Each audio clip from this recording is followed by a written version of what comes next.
2014 से देखिए एक एक करके तीनों लोकसभा चुनाव में माननीय प्रधानमंत्री के नेतृत्व में प्रचंड बहुमत की जीत के साथ एनडीए ने दिल्ली में भी धाक भी बनाई, अपनी सरकार चलाने की साख बनाई।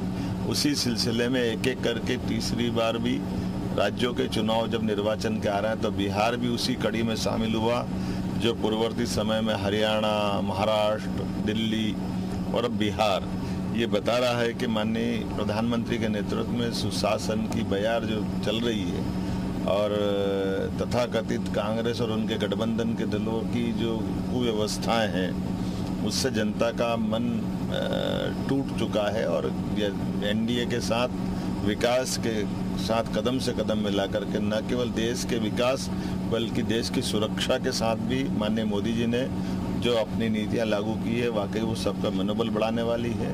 मेरी अपनी ओर से बिहार की बढ़ती जीत के प्रति माननीय प्रधानमंत्री श्रीमान नरेंद्र मोदी जी, माननीय गृह मंत्री अमित शाह जी, माननीय जेपी नड्डा जी, राष्ट्रीय अध्यक्ष भाजपा और एनडीए पूरा गठबंधन, साथ ही साथ माननीय नीतीश कुमार जी, माननीय चिराग पासवान जी, जीतन राम मांझी जी, उपेंद्र कुशवाहा जी सहित भाजपा के हमारे सारे नेताओं को मेरी अपनी ओर से बधाई। विजय होने वाले सारे भावी और जीत चुके ऐसे प्रत्याशी को भी बधाई। माध्यम से भाजपा ने अपनी जो पहचान बनाई है, जो रुझान आ रहे हैं, हमारे पास अब भाजपा नंबर 1 का दल वहाँ बनकर निकली है। दूसरी हमारा सहयोगी दल जनता दल यूनाइटेड है और तीसरा जैसे हमने देखा है कि आरजेडी की स्थिति हुई, जो हम कह रहे थे तो कांग्रेस ने आरजेडी को डुबाने का काम किया है। कांग्रेस के नेता ने मैदान समय के पहले छोड़ा, उसका परिणाम उनकी आरजेडी पार्टी को भुगतना पड़ा है। ये अब हमारा नहीं है, ये उन सबके सोचने का विषय है, लेकिन लोकतंत्र में जनता जो देती है वही सही होता है और जनता के इस जनादेश को सिरोधारी करते हुए हम सब मिलकर के पुनः बिहार में महागठबंधन पिछड़ता हुआ साफ तौर पर दिखाई दे रहा है। ओबरा से एलजेपी-आर के प्रत्याशी जो हैं वो डॉक्टर प्रकाश आगे चल रहे हैं, लेकिन इन सब के बीच एनडीए गठबंधन जो है वो बड़े सुनामी के साथ यहाँ पर बिहार में सरकार बनाता हुआ दिखाई दे रहा है और इंडिया क्या ख्वाब जो है उस पर चोट दी है एक तरीके से बिहार की जनता ने। इन सब के बीच तमाम सीटों से जो अपडेट आ रहा है वो भी हम आपको लगातार दिखा रहे हैं। तमाम लोगों के रिएक्शन सामने आ रहे हैं, वो लगातार हम आपको दिखा रहे हैं। और बेगूसराय की मटियानी सीट से आरजेडी प्रत्याशी आगे चल रहे हैं। प्रत्याशी बोगो सिंह 12 वोटों से, हालांकि यहाँ पर अंतर बहुत ज्यादा नहीं, सिर्फ 12 वोटों से आगे चल रहे हैं। ढाका से बीजेपी उम्मीदवार आगे चल रहे हैं, ढाका सीट से बीजेपी उम्मीदवार आगे चल रहे हैं। बीजेपी के पवन जायसवाल यहाँ पर बढ़त बनाए हुए हैं। मैं 12-13 राउंड तक मैं पीछे था और 12-13 राउंड के बाद मैंने मेकअप किया। 40,000-45,000 का डिफरेंस हो गया था, तो उसको मेकअप करके फिर हम चुनाव जीते थे लगभग 50,000 से। तो मेरे कहने का मतलब यह है कि अभी किसी नतीजे पर पहुंचना मुनासिब नहीं होगा, अभी थोड़ा हम लोग को और वेट करना चाहिए। अगर 12 राउंड तक अगर यही पोजीशन रहेगी तब हमको लगता है कि फिर उसको मेकअप करना मुश्किल होगा। लेकिन क्या लगता है आपको सर, क्योंकि कई जगह से ये बात भी कई नेताओं का आपके फील हो रही है, पार्टी के भी कई जुगराज हो, मणिक टैगोर हो, कह रहे हैं कि SIR का देखिए ढाका से बीजेपी उम्मीदवार आगे चल रही है और एनडीए जीत की तरफ फिलहाल आगे बढ़ रही है। यूपी सरकार में उद्यान मंत्री दिनेश प्रताप सिंह जी इस वक्त हमारे साथ हैं। सर, रुझान आप देख रहे हैं बिहार के, आपके चेहरे की मुस्कान बता रही है कि कहीं ना कहीं परचम लहराने जा रहे हैं। फिलहाल तो आगे चल रहे हैं, आगे क्या उम्मीद नजर आ रही? देखिए, चूंकि मैं बिहार के इस चुनाव में बहुत नजदीक से बिहार की देवतुल्य जनता को समझ पाया हूं, इसलिए मैं गर्व से कह सकता हूं कि हमारे देश के गृह मंत्री जी ने हम कार्यकर्ताओं के बीच में 160 प्लस का उन्होंने आश्वासन दिया था और बिहार की देवतुल्य जनता 160 प्लस से हमारी एनडीए की सरकार वहां बनाने जा रही है। दूसरा ये भी सही है कि नीतीश जी 4 बार मुख्यमंत्री रहने के बाद भी उनके साथ कहीं भी हम लोगों ने कमी नहीं देखी, जनता के बीच में कोई भ्रम नहीं है। और दूसरी तरफ लालू परिवार जो 90 से 2005 तक सत्ता में रहे हैं, उनके पापों की चर्चा गली गली है। तो मैं समझता हूं कि ये बेसिक अंतर बिहार की जनता के बीच में है। और फिर देश के यशस्वी प्रधानमंत्री जी सबका साथ सबका विकास की अवधारणा के साथ काम कर रहे हैं। और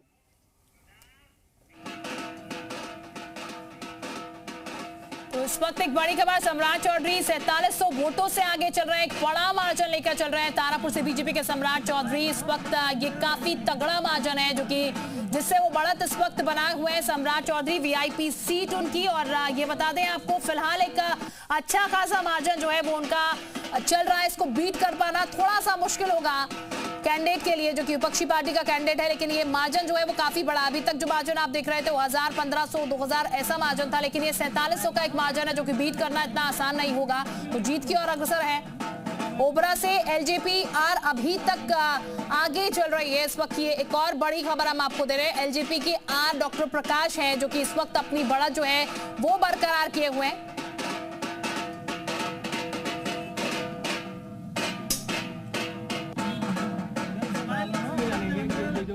है, आपको लगता है कि ये अब महागठबंधन पिछड़ गया है, हार मानते हैं आप? नहीं, अभी शुरुआती रुझान है और शुरुआती रुझानों में जैसा कि मैंने कहा कि ऐसा लग रहा है कि ज्ञानेश कुमार गुप्ता बिहार की जनता पर भारी पड़ रहे हैं, लेकिन इंतजार करते हैं। आप चुनावी मिलीभगत के आरोप लगा रहे हैं। मैं सीधा सीधा बोल रहा हूं, मैं कोई लाग लपेट के साथ नहीं बोल रहा, मैं सीधा सीधा बोल रहा हूं कि शुरुआती रुझान पिछले 2-2.5 घंटे के रुझानों में ऐसा अभी देखने को प्रतीत हो रहा है कि ज्ञानेश कुमार गुप्ता बिहार की जनता पर भारी पड़ रहे हैं। हो सकता है बिहार की जनता जीते। Sir, before the elections, HM had claimed that they are going to get 160 to 180 seats. They are nearing to So, that I mean, that proves what I just said.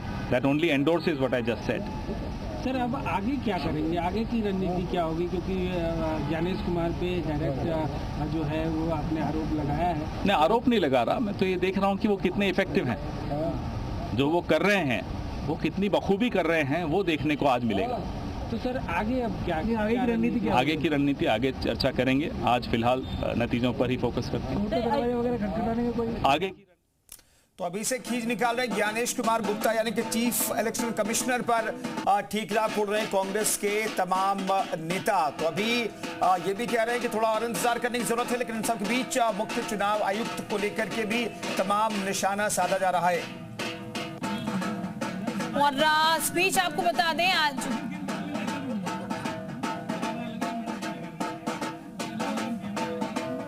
तो ओबरा से एलजेपीआर अभी तक आगे चल रहे हैं। तो ये बड़ी खबर भी हम आपको बता रहे हैं इस बीच आपको। जैसा मैंने कहा कि अभी फौरन हम लोग किसी नतीजे पर ना पहुंचे तो बेहतर है और 12-13 राउंड तक हम लोग को इंतज़ार करना चाहिए, कांग्रेस के भी जो उम्मीदवार हैं। और मैं समझता हूँ लड़ाई थी, अब जीतने खुशी जो है इनकी नजर आ रही है। कैमरामैन रामप्रसाद विशाल वंशी, जी मीडिया, लखनऊ।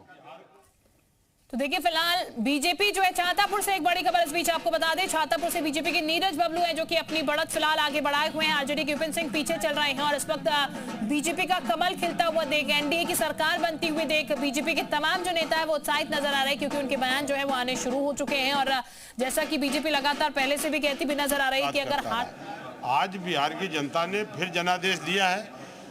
जो हमारी सरकार के 20 सालों के जो एनडीए के काम हैं उन्हीं पर मुहर लगा करके और उसी को आगे बढ़ाने का काम है। फिलहाल जो है कह सकते हैं कि राकेश अचान यूपी सरकार में मंत्री हैं और सीधे तौर पर कह सकते हैं कि लगातार अब जो है जो तस्वीरें आ रही हैं वो तस्वीरें बता रही हैं किस तरह से जो है एनडीए के जो प्रत्याशी हैं वो बहुमत की तरफ बढ़ रहे हैं। कैमरामैन रामप्रसाद विशाल वंशी, जी मीडिया, लखनऊ। तो बेगूसराय के तमाम जो मंत्री हैं उनके रिएक्शन भी सामने आ रहे हैं क्योंकि उत्तर प्रदेश में भी बीजेपी के नेताओं में खुशी की लहर दौड़ रही है।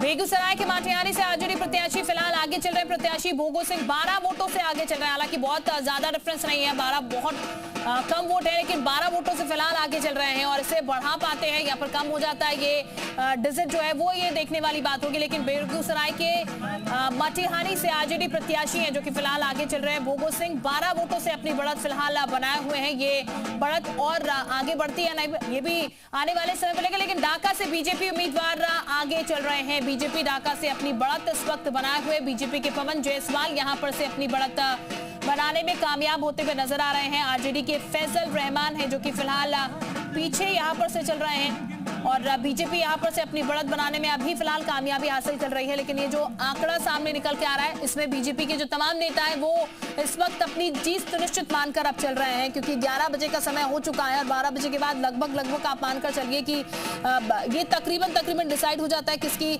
सरकार बन रही है, या फिर वो डिजिट कह लीजिए। बहुत ज्यादा अंतर एकदम नहीं आता है। लेकिन फिलहाल ये पोस्टर देखिएगा, बिहार का मतलब नीतीश कुमार, ये बड़े बड़े पोस्टर जो है वो बिहार जय एनडीए। बिहार की जनता ने अगाध विश्वास प्रकट करते हुए विशाल जनादेश प्रचंड बहुमत का देने का काम किया है। हम लोग बिहार के लोगों की कृतज्ञता व्यक्त करते हैं, आभार प्रकट करते हैं और ये विश्वास दिलाते हैं कि जो हमने वादे किए हैं, जो एनडीए के वादे हैं, उस पर खरा उतरने का हम लोग पूरा प्रयास करेंगे। कल तक अखिलेश यादव इस बात का दावा करते रहे कि महागठबंधन जीत रहा है, एग्जिट पोल सब फेल साबित हो जाएंगे। ये तो 22 में यही करते रहे, झूठों के सरदार है ना। 22 का भी यही था, अभी बिहार में भी यही कर रहे थे। मुझे लगता है कि मैं बार बार कहता हूँ कि जनता एनडीए की, खासकर मोदी जी की नीतियों रीतियों कार्यक्रम विश्वास करती है, देश उन पर भरोसा कर रहा है। इस पर फिलहाल विपक्ष के लोगों के लिए कोई स्कोप नहीं, कोई जगह नहीं। यूपी सरकार में मंत्री हैं जयवीर सिंह और उनका साफ तौर पर कहना है कि लगातार उनके जो दावे हैं वो खोखले साबित हो रहे हैं। कैमरामैन रामबाला साथ विशाल लोगंशी, जी मीडिया, लखनऊ। तो ये बीजेपी और समस्तीपुर से एक बड़ी खबर आपको बता दें, जेडीयू प्रत्याशी यहां पर से आगे चल रहे हैं। जैसा कि इस वक्त जानकारी मिल रही है, समस्तीपुर में भी बीजेपी आगे चल रही है। अश्वमेघ देवी 9182 वोटों से आगे चल रही है, एक बहुत बड़ा मार्जिन, तकरीबन 9000 से ज्यादा वोट जो है उससे बढ़त बनाए हुए बीजेपी समस्तीपुर में। समस्तीपुर से जेडीयू प्रत्याशी फिलहाल बता दें आपको आगे चल रही है, इस वक्त जो जानकारी मिल रही है। और